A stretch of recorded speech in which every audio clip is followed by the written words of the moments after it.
Right then, part 2 of the expensive flight adventure to Hong Kong. And in Hong Kong, as well as the big, tall, posh, prestigious buildings, there's also a load of smaller and very grotty and incredibly interesting buildings, like this one. And this building is one of my favourites here, because it is ever so fascinating to go around. It is the classic old-style Hong Kong building. It feels quite cramped, because there's very little space in Hong Kong. Everyone lives very close together, and this building has not been refurbished in years and looks amazing. And in the stairwells, there's loads of cabinets with wiring spilling out of the cabinet. Oh, this looks an absolute mess and looks very interesting. So we returned to this epic building at night to get some nighttime photos of it. And this building just makes for some epic photography.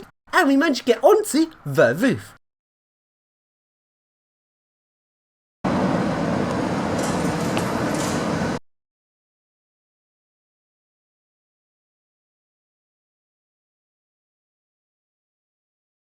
And let's take a look at lifts in this building. It's odd. Is there going to be loads of fan noise and not film for flight? Yes, it's going to be a lot of fan noise, isn't it? Asian generic, very weird, loads like it's in Hong Kong, no brand name on it. That's what this does. And the levelling's really bad. It's sort of trying to be a bit like a Mitsubishi, but it's failing at it. It's better when it's 4 people in it and it's trying to go up.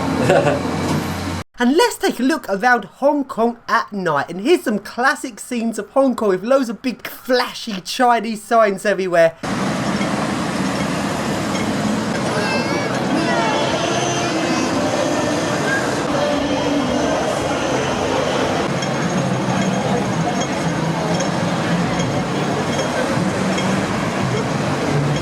And it's now daytime, and let's go looking around Hong Kong.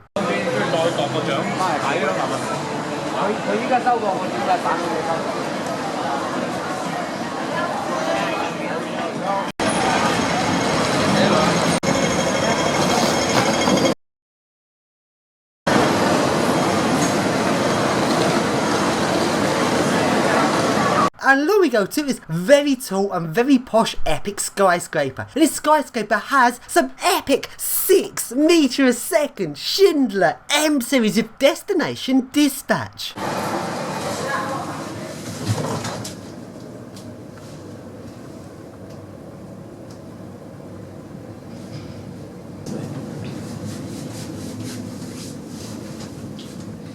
Already at 40th floor, that was nice and quick. I think it's faster than one yesterday. Or maybe not, I'm not sure. 57, 55, 50, 40. It's as high as we can get.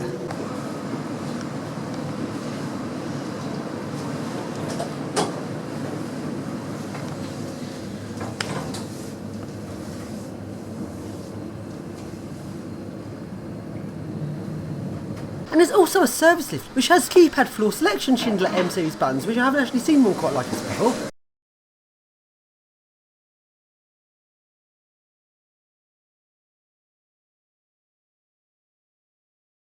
And now we go to the massive shopping centre underneath this skyscraper. This shopping centre is very tall and it's got 2 sets of large escalators going up the middle of it. The idea is you go right to the top of the centre up the escalators. Then the shopping centre is in a spiral formation which you follow as you go down the shopping centre looking at all of the different shops. It's very interesting. What's really cool is they all loop round and it's like a ring that keeps going up and up and up and up.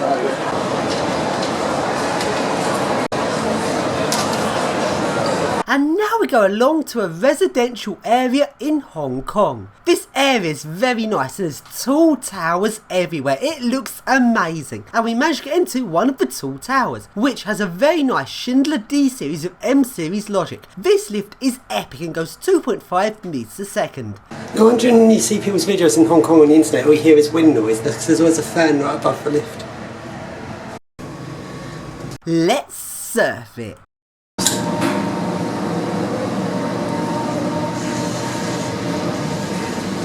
2.5, maybe even 2 is not that quick.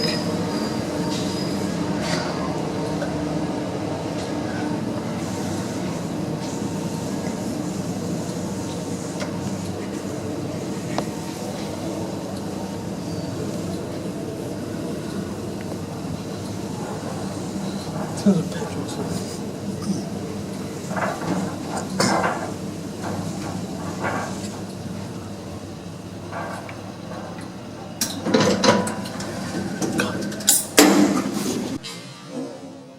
And now go along to a sort of medium-ish grotty car park lift with Dewhurst buttons. Bloody hell, that fan's loud. There's an English key! Oh my god. Danger, do not force open lift doors. Oh!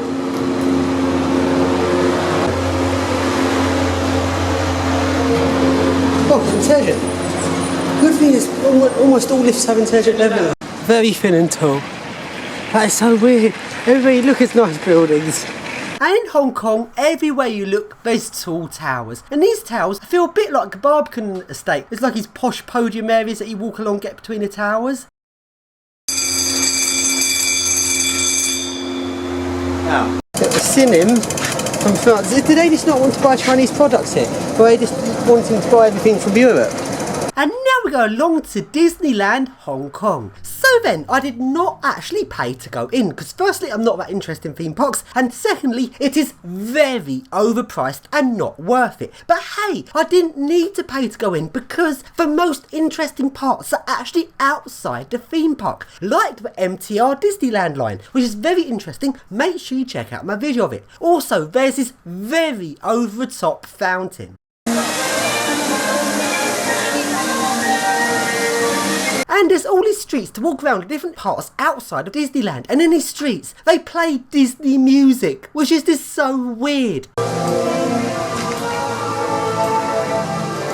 And I'm going to go to Disneyland Pier. And there's not that much happening here. So now I go along to the Disneyland Hotel. Now I've heard quite a lot about these hotels, but you just have to go and see one in real life. Although don't pay to stay there, it's stupidly overpriced. Don't pay to stay here. But it's very interesting to go in and just take a look at it. Because bloody hell, it is over the top.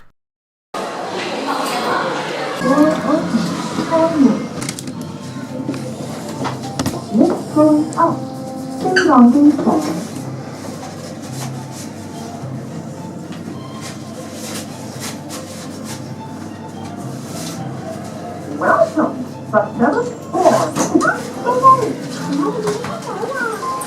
Door open.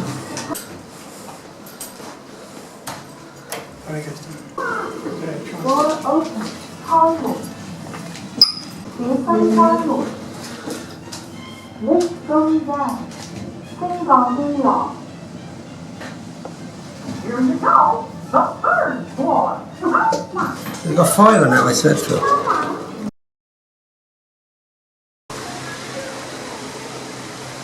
Now, along we go to Sunny Bay. And I'm interested in this part of Hong Kong simply because a long time ago I used to drive a train here on BVE Train Simulator, and the reason why I went to Hong Kong was just to see it in real life. So here I am at Sunny Bay, but it wasn't actually sunny here, it was raining.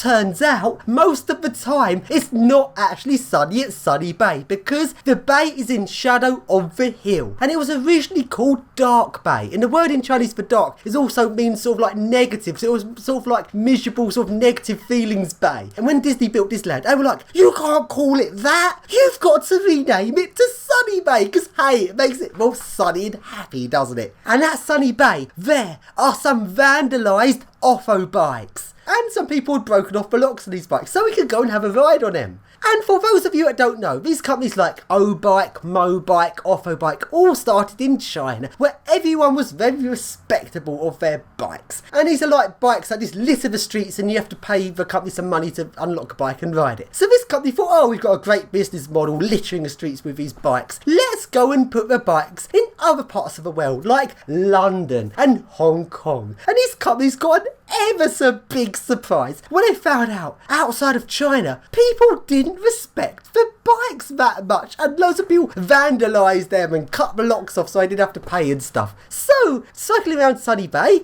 and at Sunny Bay there are Wright buses. Now, Wright bus only manufacture in Northern Ireland, which means they had to ship the buses all the way from Northern Ireland to Hong Kong. That's how devoted Hong Kong is to having UK built buses rather than Chinese buses. And at Sunny Bay, in the bushes, there is a local guide. Hey, local guide, where should I go next? There's a few stops down the MTR and one surfer lives in the hotel. There's a surprise for you. So we go along to the hotel that a guide recommended, which has some Hitachi lifts, and we go on top of these lifts, and turns out if you say break an Hitachi lift, it goes very, very slowly all the way to the bottom of the shaft. And this is a tall tower, and it took ages, travelling at its very slow speed. And when it reached the bottom, it started going back up the tall tower, very, very slowly.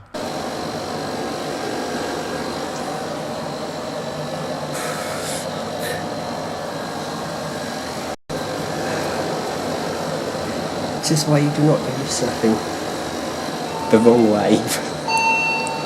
So I then got off the lift as it's passing one of the floors, and I thought we were getting back off into a regular floor. But it turns out, by surfing the lift, we managed to get to a secret plant room level.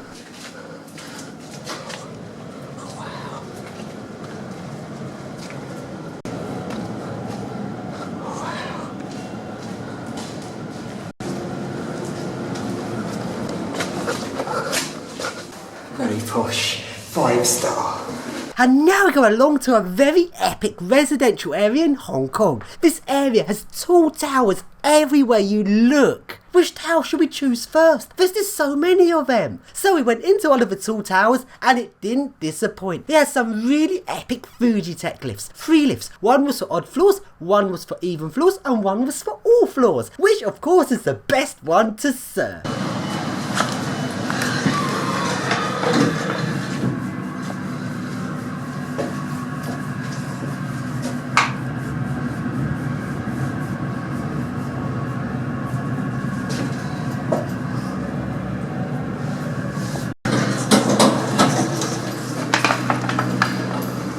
So on the right, the buttons make sense, ground at bottom. And the other side is upside down, it's upside down people, ground at the top. Realise the screen's not matching there, it's a bit dodgy, and that screen's not even on.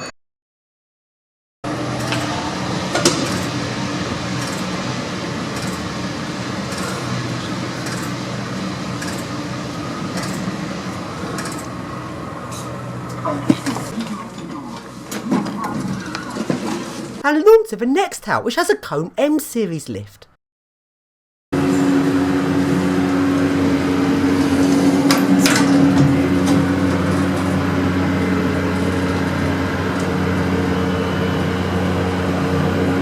And we managed to get on the roof of this tower. The door is alarmed and security would be coming.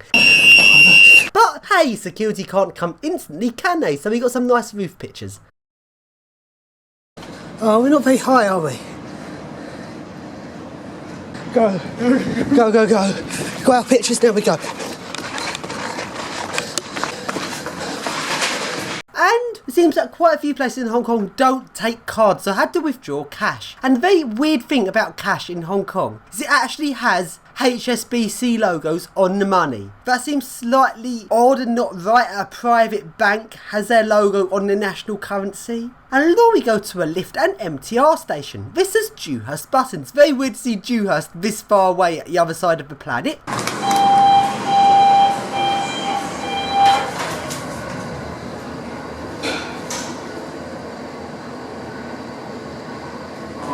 Oh, the speed of it.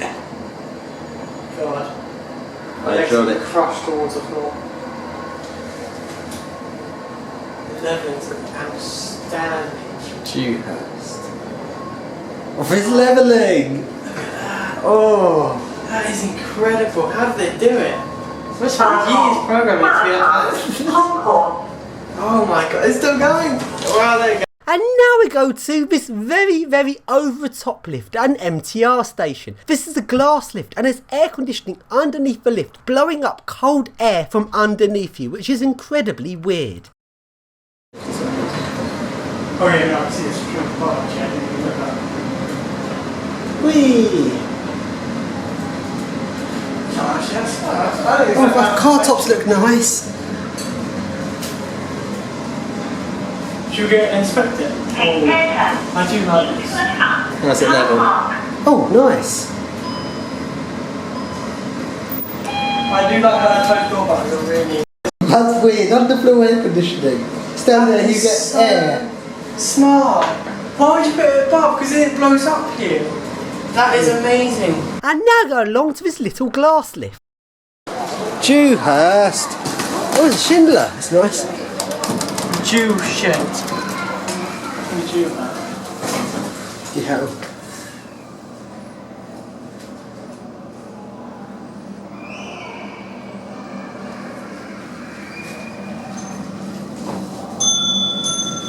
How efficient is it? Oh, very efficient.